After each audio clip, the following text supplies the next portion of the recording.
ګرانو کتونکو هسې د لږې شېبې دپاره ما د خپل چارسدیو د پښتونخوا په پولیسو باندې هسې مې خبره راله او بیا د عمرزی سیچو بسم الله جان خانم چې په دغه شپه کې سره د خپل ټیمه نن خو موږ خپله دې واقعه نه تېرېږو خو اوس راته خبره کوله وي روزانه داسې خالي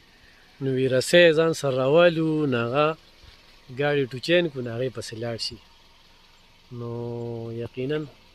چې په میدان باندې زموږ دغه پولیس وي او د دغه پولیس دغه مورال ښکته کېدو کوشش کېږي خو د دوی جذبې چې کوم دی نو هغه ځوانې دي